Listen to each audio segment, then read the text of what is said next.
That sounds fun. That sounds fun. Hi, friends. Welcome to another episode, a very special episode of That Sounds Fun, The Seasons. I'm your host, Annie F. Downs. I'm so happy to be with you today. So many of us have walked through unexpected seasons of grief and loss. And if we haven't, we know someone who has. When those seasons hit, it feels impossible to know how to put one foot in front of the other at times, or we don't know how to best support our friends through it. What happens when you suddenly shift seasons? That's the question we're answering. What do I do when my season suddenly shifts? We're going to talk about it today. I want to give you a little heads up. We're going to talk about the loss of a child. And if that is a conversation that is hard for you today, I just want you to know ahead of time that that is what we are talking about, the loss of an adult child and a mother's story. It is really special, really meaningful, and really heartbreaking, and really hope-filled too. I'm honored that we have this conversation today, but I just want you to know what we're talking about. And before we dive in, I want to tell you about one of our incredible partners. The show is sponsored by BetterHelp. I know we have a lot of opinions around this. Some are good and wise, but when you're looking for real help about relationships, anxiety, depression, grief, loss, or other clinical issues, they may not have all the right answers.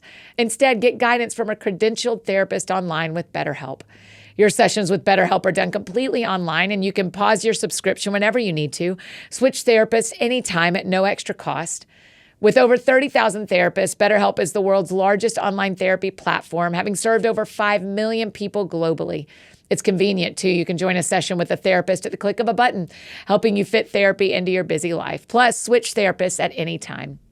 As the largest online therapy provider in the world, BetterHelp can provide access to mental health professionals with a diverse variety of expertise. Find the one with BetterHelp. Our friends get 10% off their first month at betterhelp.com/thatsoundsfun. That's BetterHelp, HELP.com/thatsoundsfun. Today on the show, I get to introduce you to my new friend, Kate Edwards. Kate and I met a couple of months ago when I was on the road for a speaking event. Our conversation that day really stuck with me. Don't worry, we're going to share the whole story, but Kate has walked through the tragic death of her adult son and has so generously agreed to share with us what she wished someone had shared with her when that pain was fresh.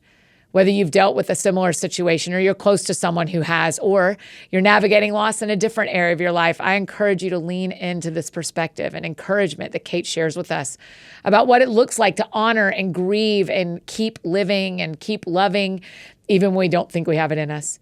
For one reason or another, so many of us experience a sudden shift in our season, and Kate's story is going to give us perspective that I really think we can learn from.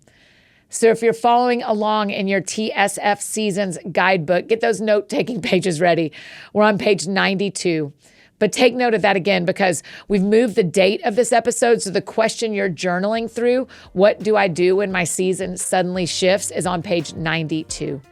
As always, the guidebook is available for you at anniefdowns.com/seasons. Here is one of the more sacred conversations we have had on That Sounds Fun. I'm honored to share it with you and honored to introduce you to my friend, Kate Edwards. That sounds fun. Kate Edwards, welcome to That Sounds Fun. Well, thank you for having me. Thank you so much. What a real treat. Thank you. Will you back up? Tell the story about the day we met. Tell everybody how we got here.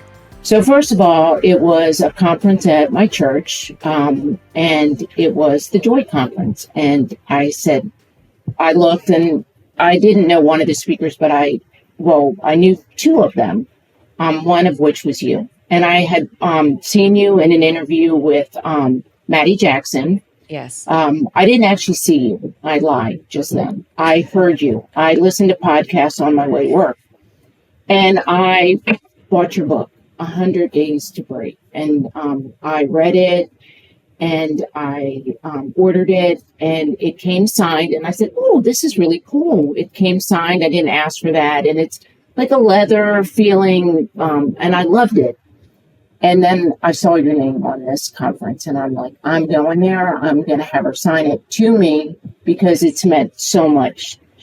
So I hadn't been hard about going to the conference, I'll be honest with you. I wasn't really sure I was going to go. No one wanted to go. I had asked a variety of people. And then that morning, And lo and behold, a friend popped up and said they're going to the Joy conference at Park Valley.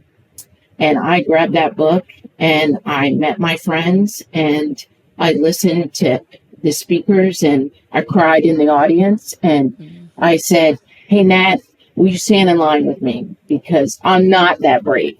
And we stood there and I seriously felt like I had known you all my life. And you wrote kind things and then you said kind things. I said, hey, I loved you when you were on the podcast with Maddie. People tell me I'm brave all the time. I'm not. And you're like, you are brave. And I'm like, okay. And you signed my book.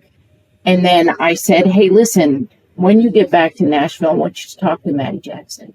I want you to talk to her about her husband, Ben, or mom.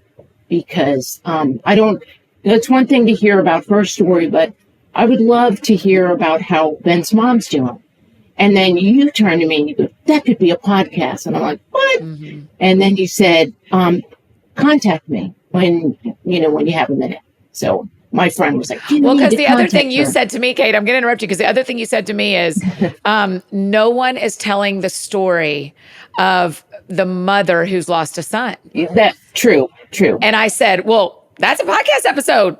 Talk to me. Like, come on, let's talk about it. Yeah. And that's why I said, reach out to me, because if you're telling me there's a story that you were looking for that you couldn't find, come tell your story. Yeah. Well, my story, it's sad. It's a tragic story, honestly. It is. It's about my son, Scott. He was 36 years old. He was traveling by himself on a road, and we don't really know what happened, but he veered off the road, and he was killed in a car accident. And it was a journey. Actually, I had never traveled before. I'm a nurse. I take care of people all the time. I had started my career in oncology, took care of a lot of dying patients and a lot of patients that lived as well. But this was a road that I had never traveled before personally. So, and actually, can I tell the story? Yes, please. It was a Thursday. It was September 3rd. I was at work. What year is this, Kate? This is 2020, in the midst of COVID.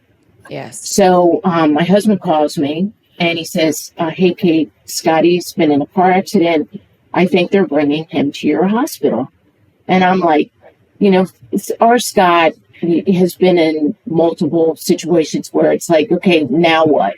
Honestly, because, he had a ruptured appendix. He had peritonitis. He's fallen from a ceiling and fractured his pelvis so there's been multiple times when my husband has called and said, Scotty's on the way to the hospital.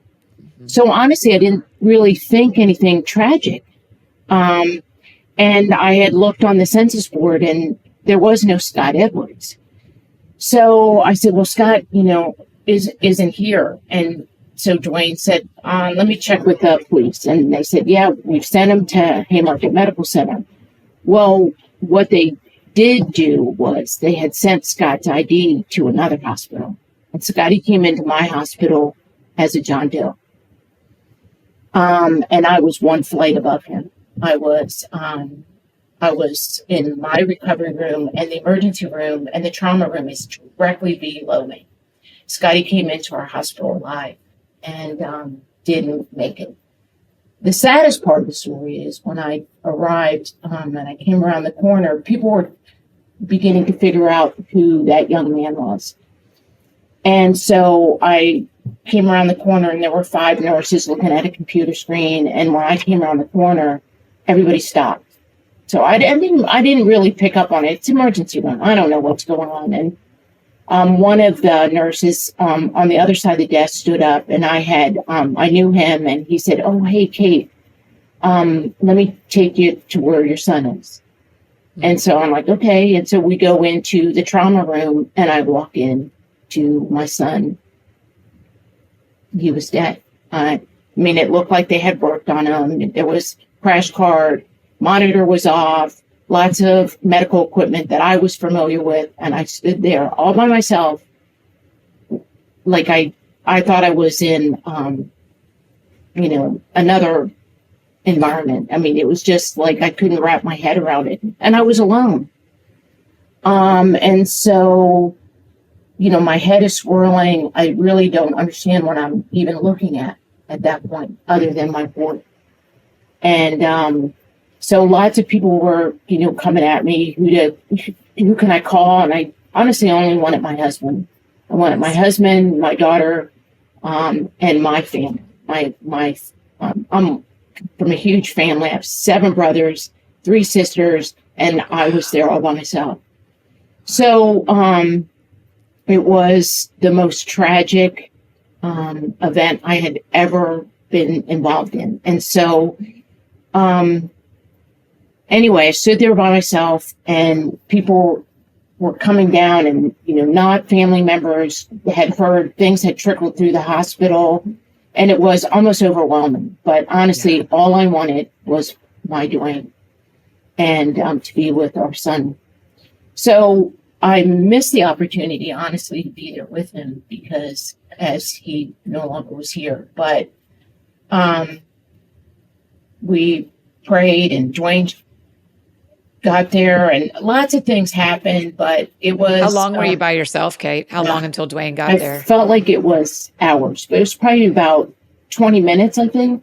Wow. I didn't have my cell phone. So, we live in a world where we don't even remember phone numbers anymore. And so one of the nursing supervisors got my phone, and I began to, try to figure out where he was in relationship to the hospital, because he didn't know.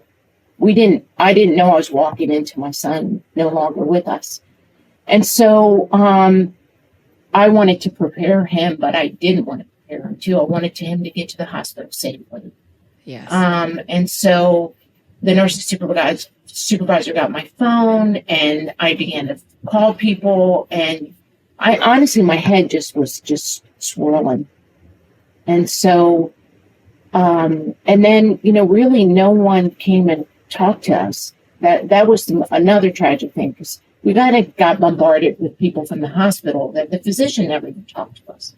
I'm like, I live and work in this hospital, and I never felt so confused. I didn't know what had happened. And there's a thing that we do in the hospital after a death too, is where they call it practicing the pause. And so the team that worked on Scott would have gathered around him and prayed for him and talked about him. And I wasn't even a part of that, because they had done that before I had arrived. Right. The sweet part of that was at his funeral.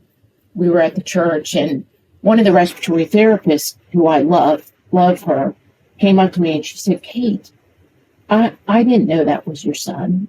And I was like, "Oh, yes, that's my Scott." And she said, "I was with him." And I said, "What?" And she said, "I was with him and prayed with him and for him." And all of a sudden, honestly, so much relief poured through my body, that somebody, while he was still alive, prayed over him and spoke words of faith and comfort. And so it brought much, much comfort to me. And so that was overwhelming. Yes. And then, of course, I had the privilege, honestly, of speaking at his funeral. Did you? So, yeah. Which was hard but important. And I think that had I not spoken, I would have been filled with regret. Because lots of people, witnessed the accident, and many people tried to help him, and strangers, there are lots of angels among us. And I reached out to every single person that touched him, even on the side of the road, just to provide, kind words, because there's nothing more important to hear and have people sprinkle kindness and loving words over you in that kind of situation.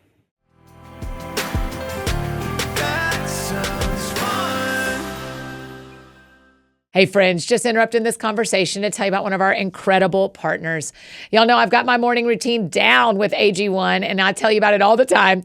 And now there's a brand new product from them that's helping us with our nighttime routine. It's called AGZ. Brilliant. AGZ is the nightly drink that helps you wind down and rest up. Y'all, I know we have a ton of things spinning in our brains when we're trying to go to sleep, and this is the nighttime drink to help you fall asleep quickly. And it comes in really delicious flavors too. Jamie, who works with us, has tried both the chocolate flavor and the mint. She loves them both.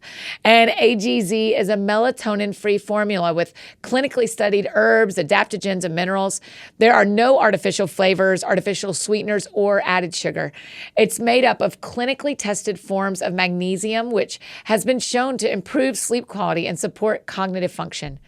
If you're ready to turn down the stress and focus on the rest, head to drinkag1.com/soundsfun. And my friends are going to get a free frother with your first purchase of AGZ. That's drinkag1.com/soundsfun. And I have another incredible partner to tell you about, Wayfair. As your trusted destination for all things home, Wayfair's got everything you need to cozify your space this fall. From comfy recliners to warm bedding and autumn decor, Wayfair even has espresso makers. Okay, so you can make that latte at home. I love scrolling the Wayfair app looking for what I want to pick out next. I'm going to be living on a tour bus with Kane this fall, but I'm still looking at options to make my little bunk on the bus as cozy as possible. I basically got all of my New York apartment furniture from Wayfair, so I am a fan. The couch and chair I got are some of my favorites I've ever owned. There's truly something for every style, every home, every office, or every tour bus, no matter your space or budget, and there's free and easy delivery even on the big stuff. Cozify your space with Wayfair's curated collection of easy, affordable fall updates. From comfy recliners to cozy bedding and autumn decor. Find it all for way less at wayfair.com. That's WAYFAIR.com. Wayfair, every style, every home. Okay, now back to our conversation with Kate. That sounds fun. When Dwayne gets there and y'all are both standing, is your daughter there? Not yet. Okay. No. It was also terrible. I'd never, my husband's well, I have to tell you that when I introduced Dwayne, I always introduce him as Jesus's brother because he's Wow. this very strong man of God. And I wish I could be like him. I'm not. And he is the perfect mate, but I had never heard him cry like that. Actually, I'm getting, but it was, Scotty wasn't the easiest kid in the world. I have people like I always say my dad was my compass. My mom was my wings. She was a nurse. And my Scotty was my teacher. And then my Wow. Caitlin's my friend. I mean, she's just great. But Scotty challenged me in so many ways. But we loved him. He loved us. And he taught us so much about acceptance and kindness. And he never was, he was just a challenge. But when looking back, I think, he was a challenge in so many ways that probably would have made a lot of people pull their hair out. But for us, he taught us a lot he was our Jesus walk, honestly, because there are some people that may have tossed Scotty aside. But he was that prodigal son that continued to come back, and we opened up our arms and we loved him. And the saddest part of Scott's life, honestly, was the last 5 years, was he was finally getting it together. So much potential. We saw so much potential towards the end of his life, and then it abruptly ended. So, but we feel strongly that he's where he needs to be. Yeah. And I do find comfort in that, but it's been a struggle to find that peace. Yes. Can you talk a little bit about that journey? I'm thinking about the mothers and fathers who are listening to this you're 5 years out. It'll be 5 years in September. Yeah. How do you find peace? There must be mornings you wake up and have it and mornings you don't. Well, the first year was terrible. It was Okay. absolutely 1000% terrible. First of all, we were in the middle of COVID. Yes. So counseling was all like this with a Zoom. I'm a feely, touchy. I love to hug people. Yes. I love people. But there was this barrier. It was terrible. Wow. I did some counseling. I didn't really feel it. And then I was invited to a mom's grief support group. Wow. And it was fine, again, on Zoom. And a lot of the moms had young children that had died from a variety of things. And there were a couple women whose children had died from suicide. And then there was Scott, who was older. And then I honestly started, oh gosh, I feel a little guilty. Like, I had Scotty for 36 years. These people only had, their children for a short time. As your sister, I almost felt guilty. Like, what am I doing here? But I hung with it. I did it for a while. And then I said, I needed to feel like a connection. So I did do some one-on-one counseling for a while. And then I just started to listen to podcasts.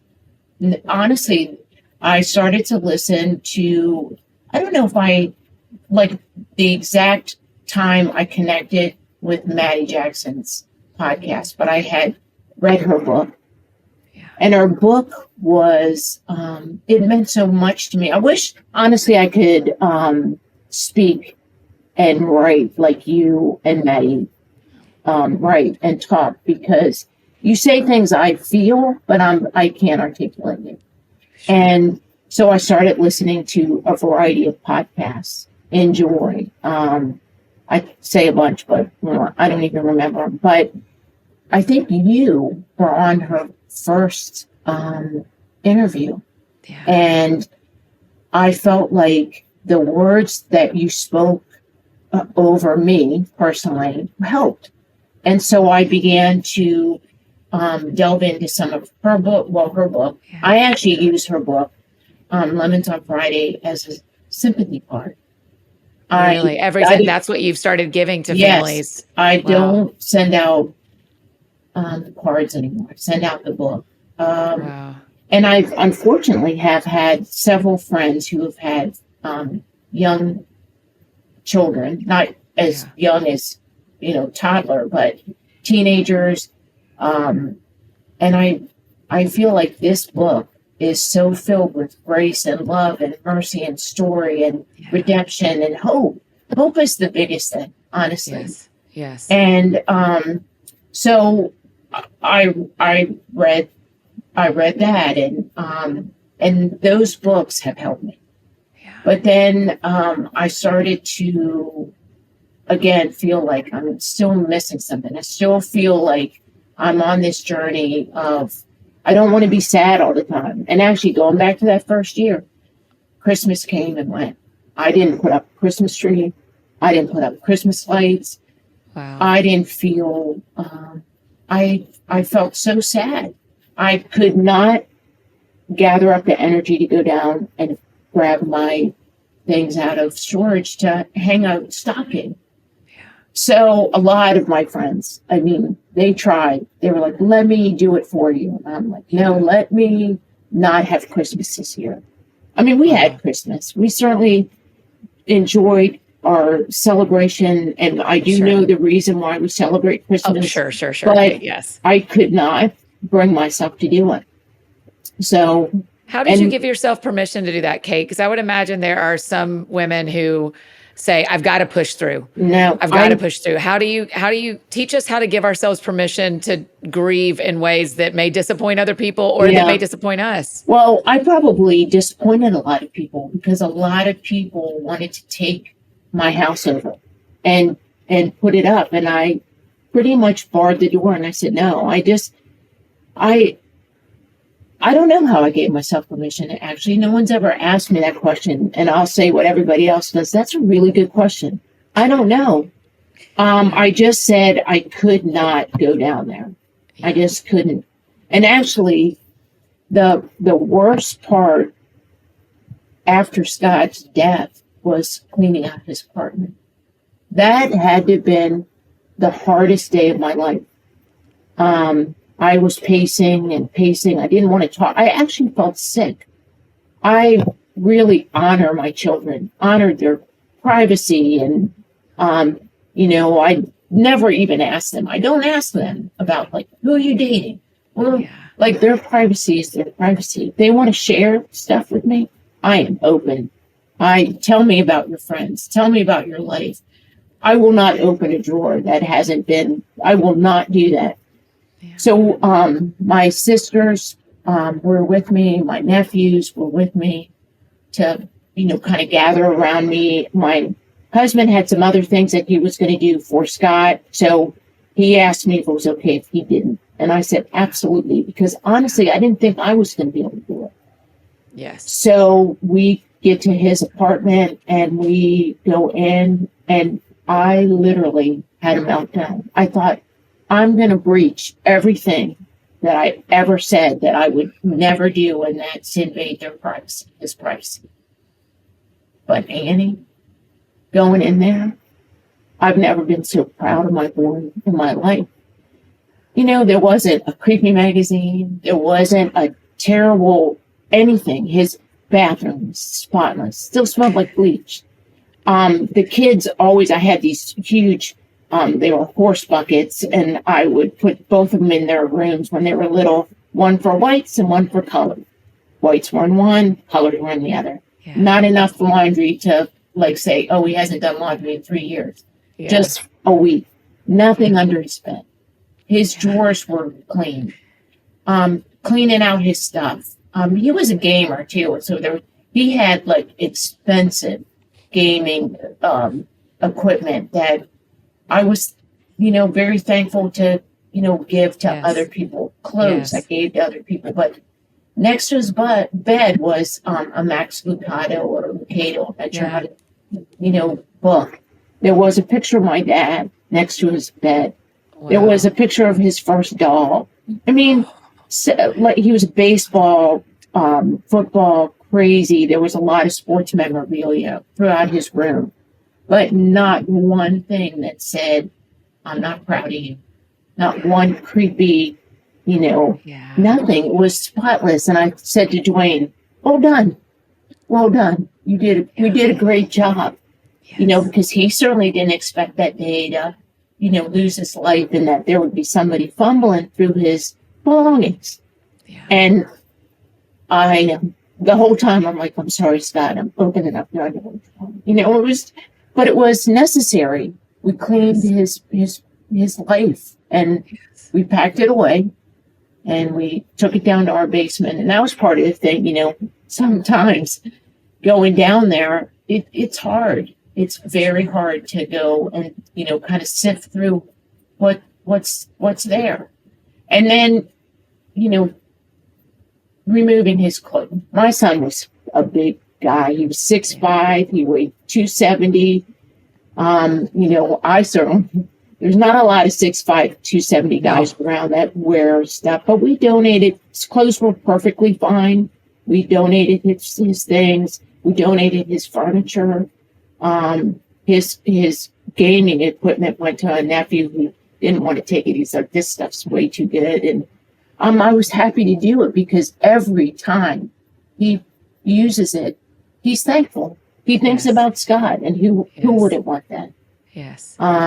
Can you talk for just a second to the mom and dad who clean out the apartment and do find something that makes them sad, or makes them, maybe they find anything that would bring how do you walk home with that? Can you give some advice to the mom who's had that moment? I'm surprised I didn't, honestly. So you just have to give them, grace too, to say, I forgive you.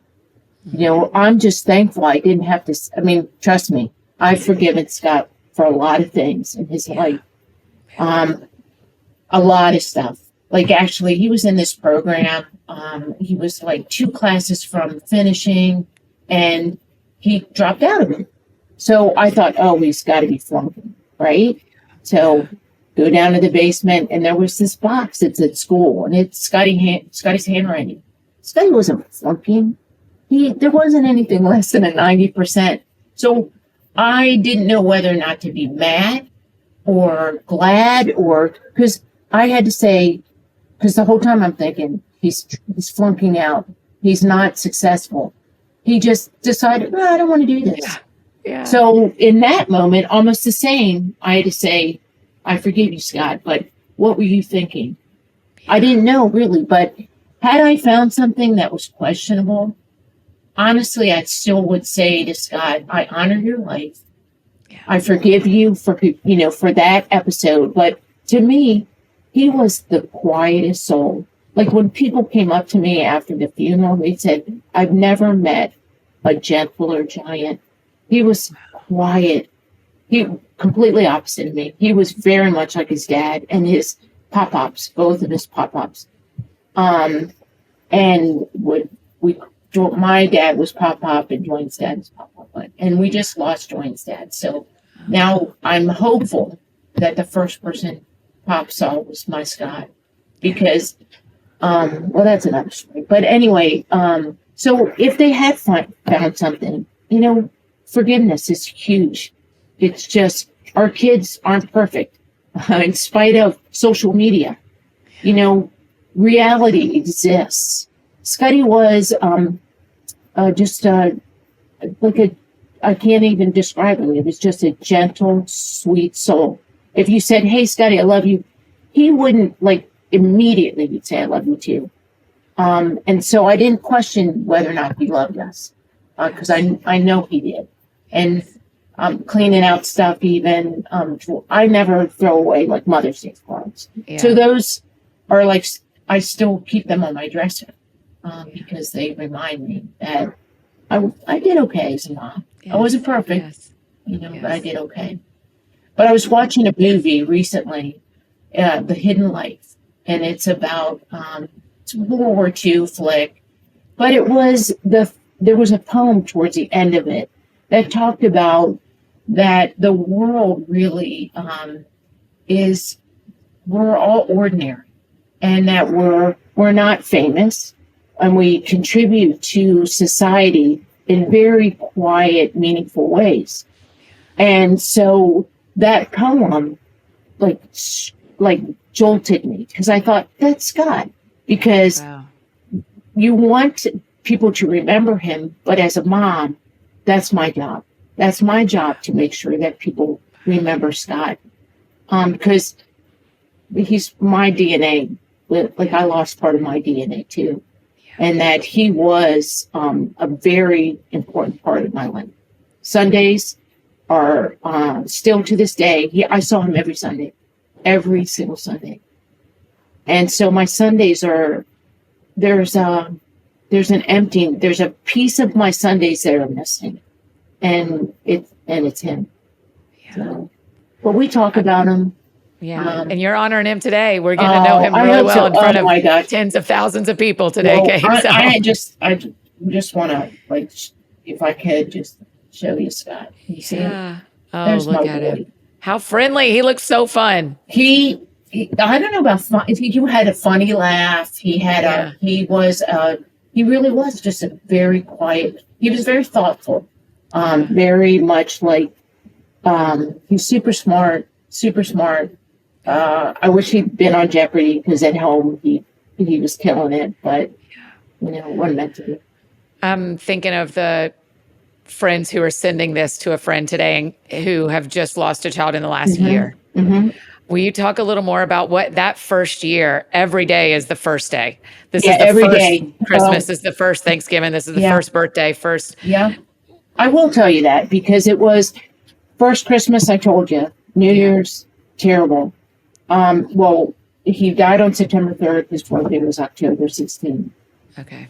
And so I have great sisters. My brothers are my brothers. I love my brothers, but they're not my sisters. My mom died when I was 22. So my sisters became, I say there's four of us, and each of us have 25% of my mom. Wow. And we were blessed with a loving mother. And so my family just kind of bombarded me that first.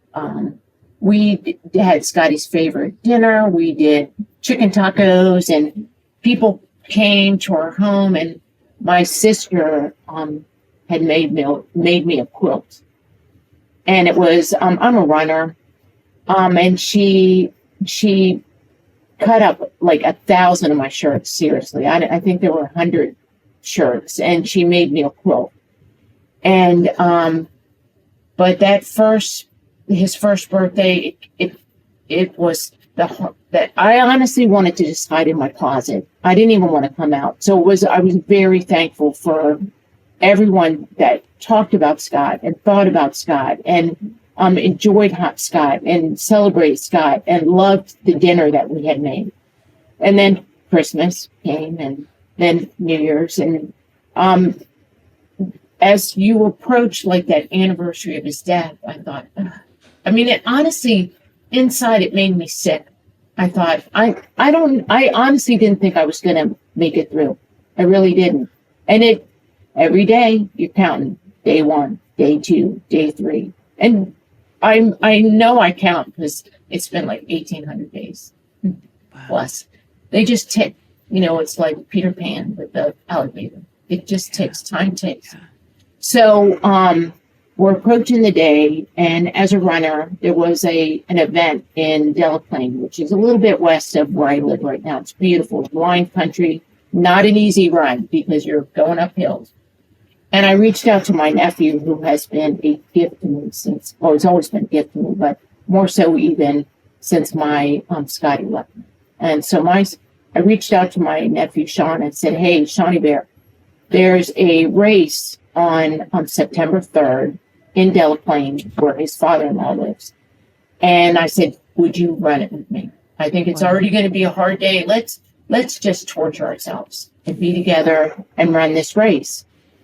So he contacted his father-in-law. They own a farm right next to this, where this event was taking place. It was a cider, Cobbler Mountain cider place.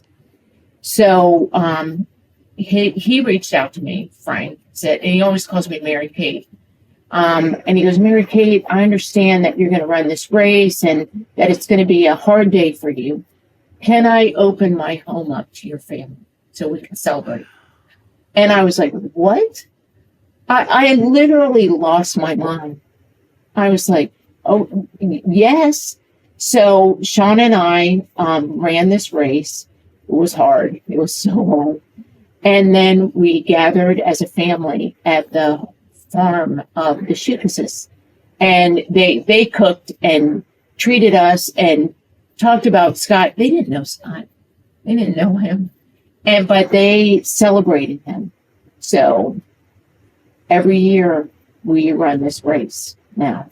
And now this year, last year was a little bit different because something happened with the event, but the people that were part of the race gathering, whatever, they backed out. And so we were left on our own.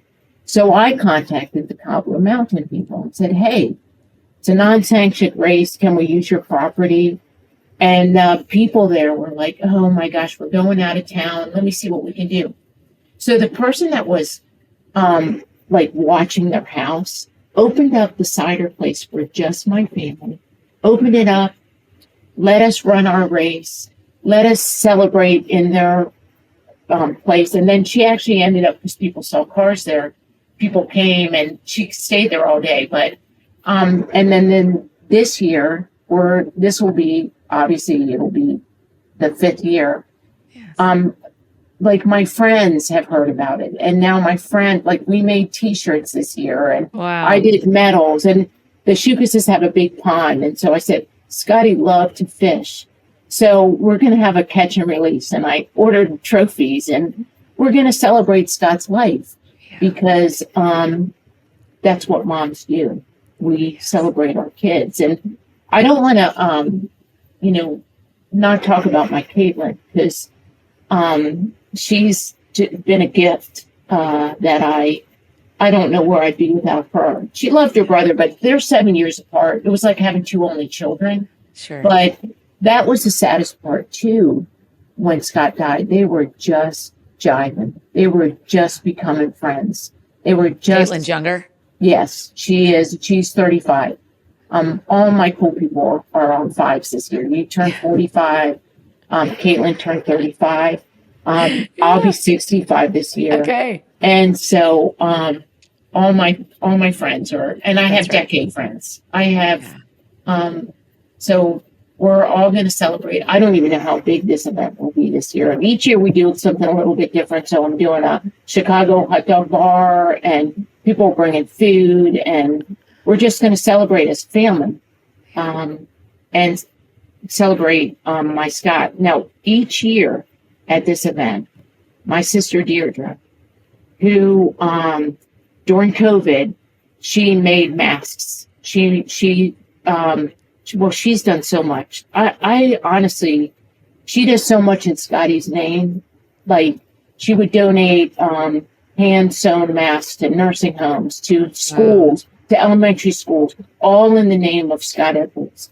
She made blankets to the Lioness Project that does blankets for foster kids or kids that are abused, that are taken from homes by the police, and they wrap them up in these blankets. My sister has done those blankets. So each year, my sister makes a quilt. And so this year she made a quilt for she just says, Scotty told me I need to make a quilt for Mama. So unbeknownst to us, when Deirdre decided to make this quilt, she did it. She said, Scotty just whispered in my ear, well, this year, Dwayne's mom, her husband died. Right. They had been married 65 years. Wow. And so she was in the midst of making it. It was it was to the point where it was almost done. She just needed to write something on the back side of it. And so she said, Kate, can I give this to Mama after the funeral of Pop? And I was like, heck yeah. So as we gathered again as a family, we made the presentation to Mama. And what she had written on the back was pretty much said, Dear Mama, this quote was made for you from me, Scott.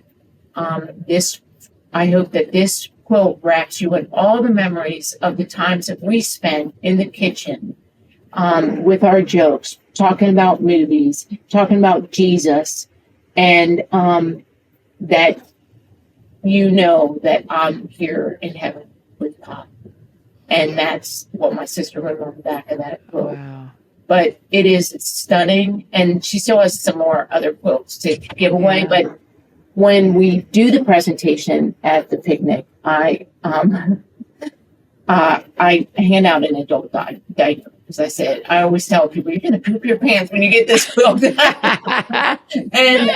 but the diaper comes first, and then the presentation of the most beautiful. And my sister didn't quilt until COVID.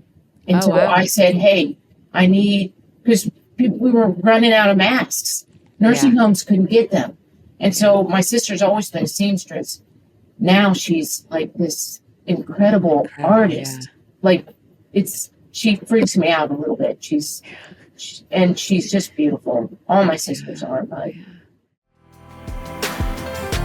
That sounds fun. Hey friends, just interrupting this conversation one more time to tell you about one of our incredible partners, Hiya Health. I know we're trying to keep my mini BFFs healthy, and taking their vitamins can be a battle. That's why we're big fans of Hiya Health around here. They've got the pediatrician-approved chewable vitamin that my mini BFFs love, but it doesn't have all the gummy junk or sugar. And are you tired of battling with your kids to eat their greens? Hiya has Kids Daily Greens Plus Superfoods, a chocolate-flavored greens powder designed specifically for kids, packed with 55 plus whole food ingredients to support brain power and development and digestion. Just scoop, shake, and sip with milk or any non-dairy beverage for a delicious and nutritious boost your kids will actually enjoy. My nephew Sammy gave his superfoods drink, and I quote, 16 thumbs up, you guys. We've worked out a special deal with Haya for their best-selling children's vitamin. My friends get 50% off your first order. To claim this deal, you got to go to hayahealth.com/thatsoundsfun. Go to HIYAHEALTH.com/thatsoundsfun. And one more incredible partner I get to tell you about, Our Place. So whether you're meal prepping on a Sunday or making your morning eggs or cooking dinner with your family, you're going to love the cookware from Our Place. Not only are they the best nonstick pans, but they're completely free from toxins. So many pots and pans and appliances out there are still made with forever chemicals, yikes, which none of us want in our food, but Our Place has changed the game. Their cookware is also so cute. Truly, there are so many fun colors. Their cookware set is the perfect place to start. You save $150 when you grab the bundle instead of buying individual pieces. And you will love their iconic Always pan. It is their best-selling 10-in-1 pan. 10-in-1, you guys. From braising and searing to frying and baking, it does it all, and eggs glide out effortlessly while minimizing the need for excess oil. Stop cooking with toxic cookware and upgrade to Our Place today. Visit FromOurPlace.com/TSF and use the code TSF like that sounds fun. And my friends are going to get 10% off site-wide. With a 100-day risk-free trial, free shipping, and returns, you can experience this game-changing cookware with zero risk. Again, that's FromOurPlace.com/TSF, and the code is TSF. And now back to finish up this conversation with Kate. That sounds fun.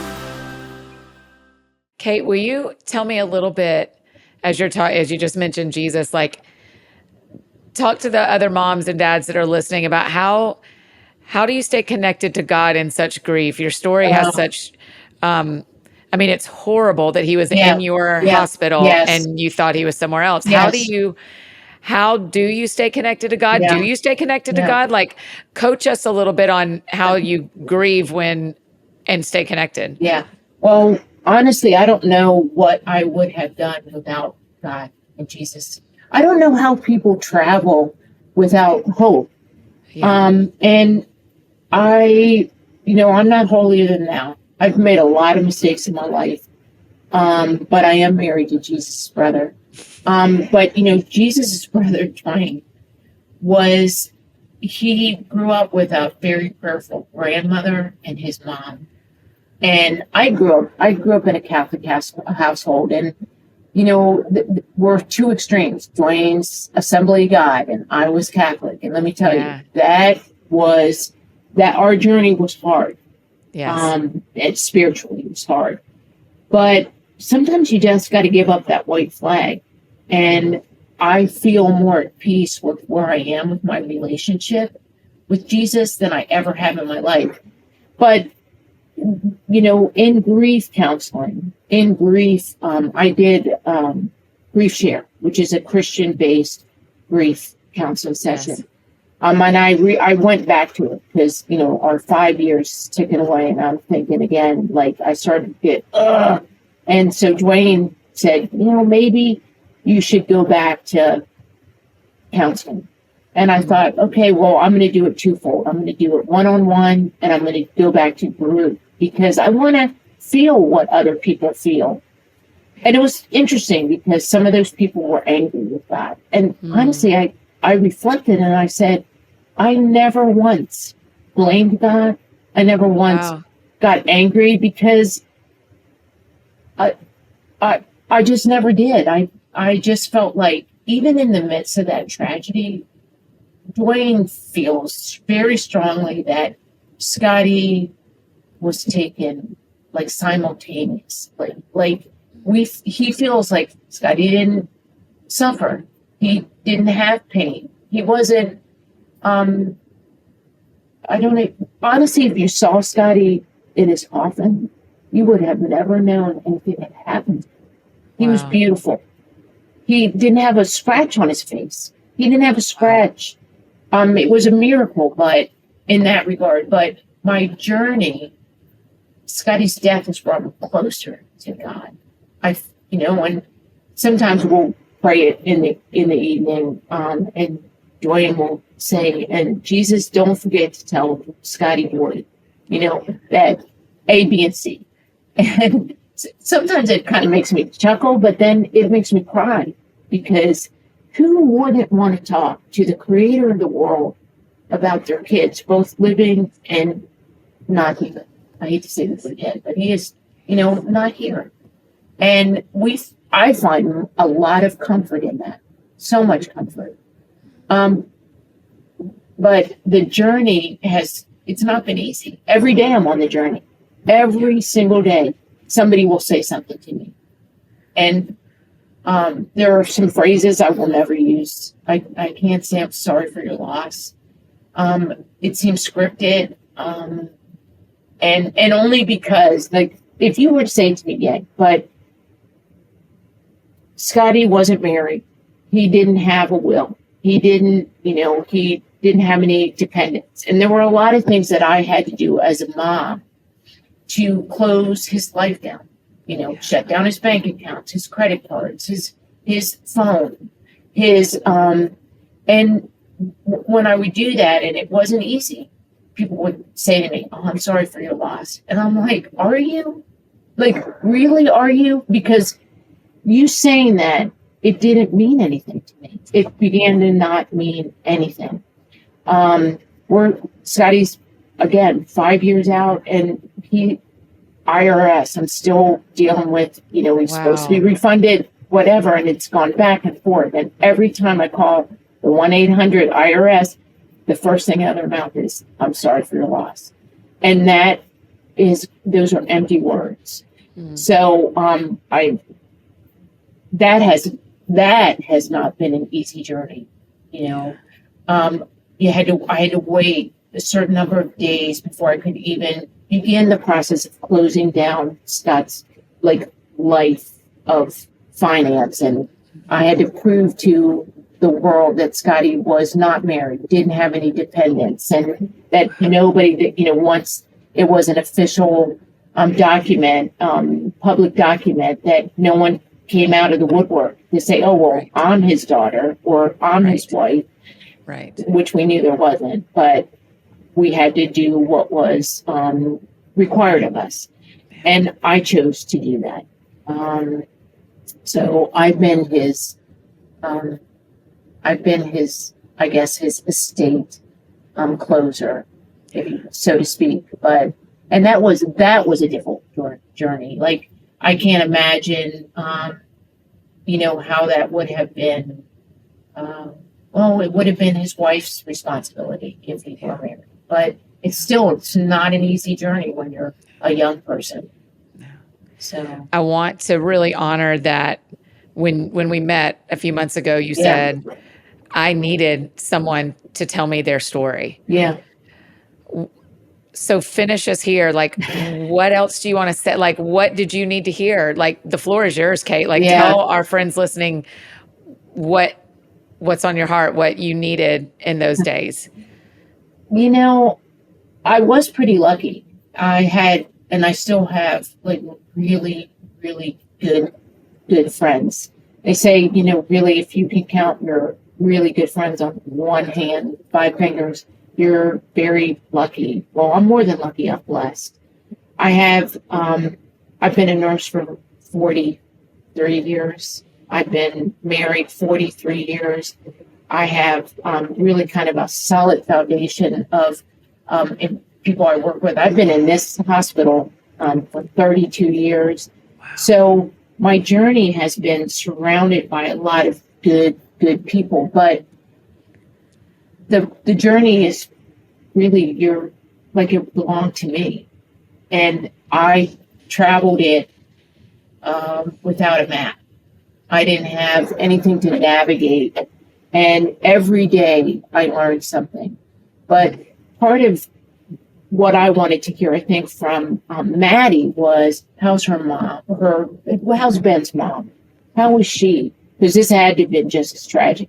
They were getting on a boat, and he slipped and fell. Like, who would have ever thought? Newly married. That whole story is just as tragic, but way more public. But strangely, when I left you, Maddie was on another podcast called, I don't remember, Clear, her name is Clear, Cleer or something like that. Okay. And she mentions Ben's mom that day about, you know, navigating this grief and how lonely it must be. And I was like, Andy, did you talk to her? Did you say one thing to her? Because it was weird, you know, but she talked about how, and this is how I feel, like there's been a lot of things that have happened in 5 years. Babies have been born. People have been married. You know, celebrations have been had. And there's the back of me that says, I didn't get that. And so she was kind of saying, you know, like Ben's mom didn't get that. She is now recently married, super happy, super cute baby. Yeah. But, you know, I'm sure that Ben's mom thinks, like I think, oh, if only, you know, if only. So you just trudge along. You just put one foot in front of the other, and I try to be a support to other people. I think I have. You have today. Yeah, the grief share that I attend, we're getting ready to gear up again. And so it's supposed, you know, you go through grief share and then you're supposed to graduate. And a lot of these people, they go, I'm a grief share flunky because I'm coming back. It's not so much that you get through, you know, 6 weeks or 12 weeks or whatever the length of the class is. You establish people that are meaningful and that are loving and that are kind and that, you know, continue to share their story. Because that's what's helped me, is sharing my story. And two, sharing stuff that you kind of can't believe sometimes people say to you. And you're like, did that person just say that to me? But you kind of laugh at that and then work through it, and hopefully you move on. But it's not an easy journey. And I don't wish this journey on anyone. But grief happens all the time. You know, it just depends on where you are in life. You know, my mom died when I was 22. My dad died when I was younger as well. But my parents were much older then. I'm one of 11. I'm down at the bottom. I'm like number 9. And so those were events that I didn't think, honestly, I would ever get, you know, roll through, but I did. But the death of a child is completely different. It's completely different. Yes. You know, it is, it's just, and it doesn't end every day, I think. How am I going to do this? But you do, because people surround you with kindness and love and gentleness. And I, trust me, I run into patients every day who have almost a similar story. And I'm one that tried to, when I'm taking care of a patient, try to establish that relationship with them as I'm taking care of them. I ask questions, and where are you from? And where'd you go to school? How many kids you have? Mm-hmm. And there is that awkwardness when somebody says, well, how many kids do you have? And I do tell them I had 2. I have 1 currently, and my son Scott I honor every day.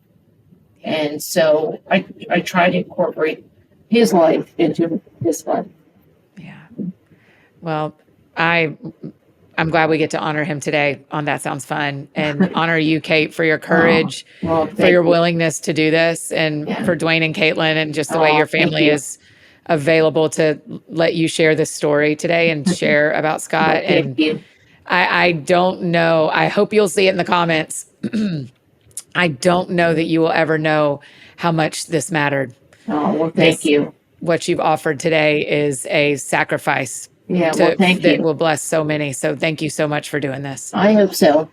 And lots of things still sound fun. And yeah. Yes. That's my next question. If I can ask it, can we finish with that question? Yes. Okay, Kate, because the show is called That Sounds Fun. Tell me what sounds fun to you. Gosh, every day there's something fun. I have a saying at work: if you can't have fun at work, go home. And I mean that.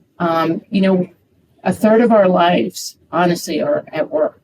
and I hope that I make an impact. But what sounds fun is I'm a runner.